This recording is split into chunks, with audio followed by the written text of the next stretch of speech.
Assalamualaikum warahmatullahi wabarakatuh. Perkenalkan, saya Hafiz Perdana dengan NIM 24108172100027. Pada video kali ini saya akan melakukan peer review kembali terhadap laporan, lebih tepatnya artikel ilmiah dan opini ilmiah laporan teman saya yaitu Faisal Tanjung, dengan topik pembahasannya itu adalah fokus ke paradigma pemrograman deklaratif atau declarative programming. Di sini judul artikel dia itu adalah pemrograman deklaratif pada Jetpack Compose. Langsung aja masuk ke bagian awal dari artikel ilmiahnya. Nah, secara garis besar, setelah saya baca ini di abstrak dengan pengenalan laporannya itu ngebahas konsep pemrograman deklaratif khususnya di penerapan Jetpack Compose. Penjelasannya itu fokus ke ide dasar deklaratif yang lebih mentingin hasil akhir yang diinginkan tanpa harus ngatur urutan prosesnya secara manual. Nah, menurut saya poin yang dia jelasin sini itu udah pakai bahasa yang gampang dimengerti. Karena buat kita yang masih nyari tahu soal paradigma pemrograman seperti ini, termasuk saya sendiri, penjelasan yang langsung to the point itu akan sangat ngebantu kita buat memahami isi materinya dengan cepat ya. Kalau dalam konteks ini kita bisa langsung nyangkep apa bedanya deklaratif dengan imperatif. Terus masuk ke bagian isinya atau pembahasannya sini. Laporannya itu di sini dia naruh contoh implementasi langsung pakai kode Jetpack Compose seperti ini.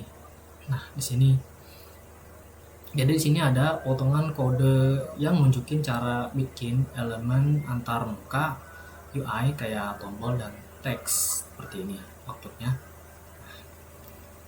Keputusan buat masukin kode dengan contohnya seperti ini sih menurut saya udah pas, karena kalau kita cuma ngebahas teori deklaratifnya aja tanpa melihat bentuk kodenya itu gimana, itu bakal sulit buat ngebayanginnya itu gimana gitu. Jadi dengan potongan kode ini orang yang baca pun bisa langsung tahu gitu kalau ternyata ini adalah contoh penerapan kode deklaratif programming. Nah, kurang lebih seperti itu untuk pembahasannya. Lalu di sini lanjut ke bagian kekurangan. Nah, di bagian ini laporannya itu nyebutin 3 masalah utama. Itu pertama, kurangnya kontrol buat efisiensi, lalu proses debugging yang lebih susah dengan penggunaan memori yang lebih boros. Nah, menurut saya sih ini argumen yang cukup masuk akal dan realistis, karena kalau kita pakai framework deklaratif itu ya mungkin banyak proses komputasi yang bakal diurus otomatis di belakang layar gitu. Jadi efeknya kalau ada error yang tersembunyi itu kita bakal sulit gitu buat ngelacak sumber masalah aslinya itu di mana itu dibandingin kalau kita atur kodenya sendiri secara manual.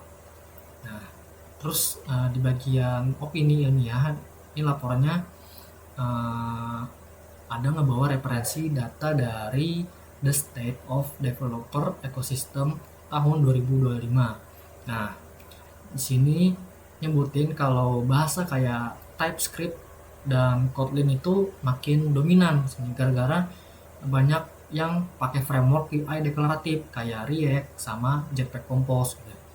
Nah, jadi penggunaan data ini menurut saya cukup valid buat mendukung opini ilmiahnya dan kesimpulan dari laporannya gitu.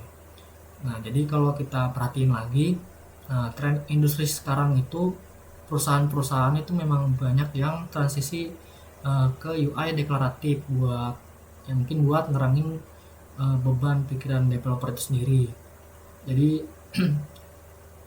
ya secara keseluruhan artikel ini menurut saya sudah punya struktur yang jelas ya, mungkin itu.